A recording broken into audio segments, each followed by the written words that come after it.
So, Sue, as I was leaving Las Vegas on Monday, the story that was kind of bubbling out there was about a ransomware attack at the MGM Grand Properties, and that includes the Bellagio. And I just tested this out. This is Sunday night, I think it happened. Here we are Wednesday afternoon. If you go to mgmgrand.com, it says the MGM Grand Las Vegas website is currently unavailable.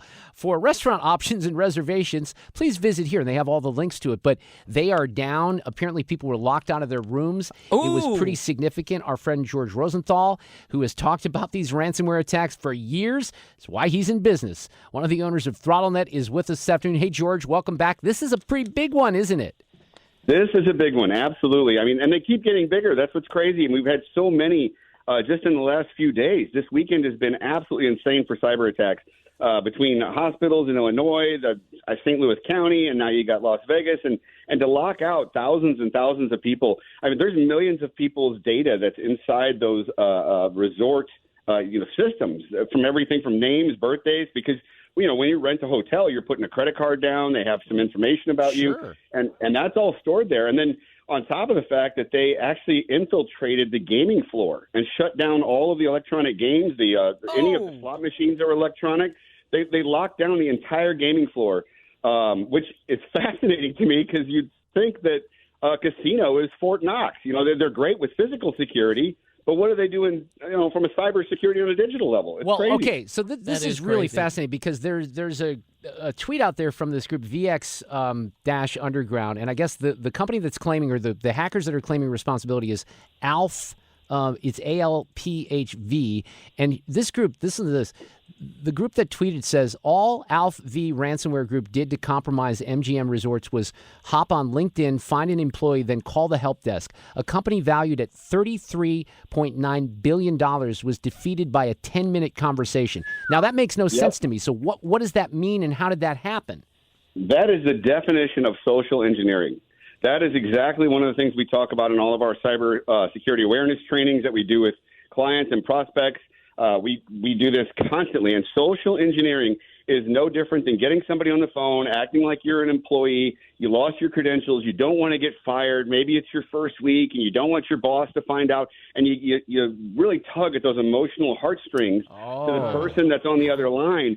And these are con artists, and they will tug at the hearts. They'll do anything they can and say, please, can you reset my password? I have a username, but I need you to reset my password. And then maybe they have access to someone else's email so that when they send a password reset, they've already logged into that person's email account, and they now have the reset password and can get in.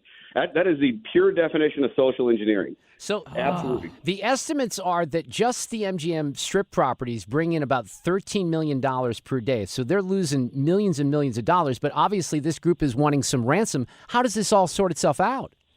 Well, First and foremost, everyone should take a lesson in training your people. If there were proper procedures, none of that would have happened from a social engineering standpoint, where there would have been procedures the person would have followed.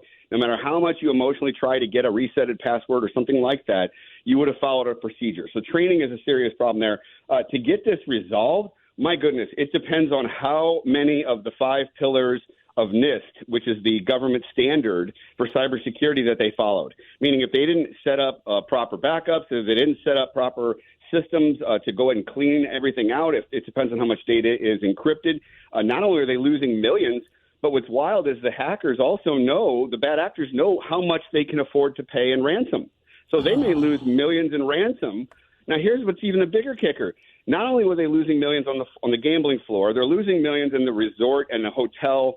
People are locked out of their rooms. Yeah. You're losing money in ransom, but you're also then going to turn around, and these guys are going to sell that data on the dark web.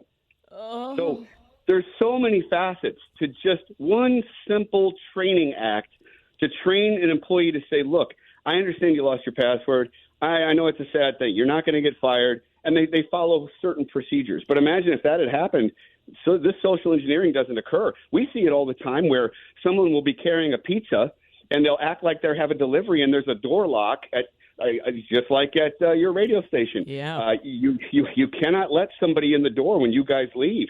You have to say, nope, I'm sorry. Procedure says I'm not allowed to let you in. You'll have to call and use the directory right here and type in the name. But people will feel sorry for somebody and they'll hold the door for them, let them in. They'll drop a USB stick on the floor, plug it in, and it's over. Oh, man.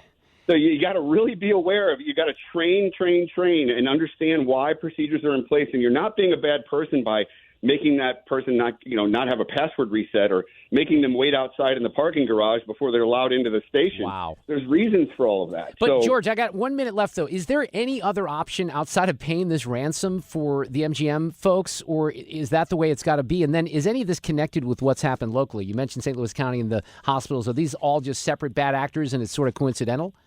All separate bad actors, all coincidental, could be completely different things. One thing, they may not end up paying the ransom. I'm sure they've got some very high-end systems right now trying to decrypt the data that's happening.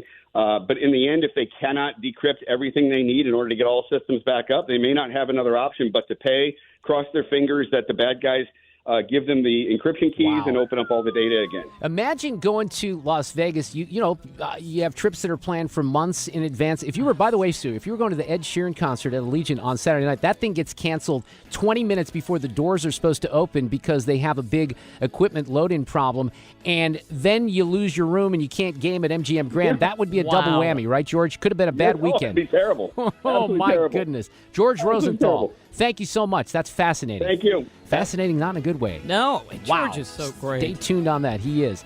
If that's not a lesson to follow the rules, I don't know what is.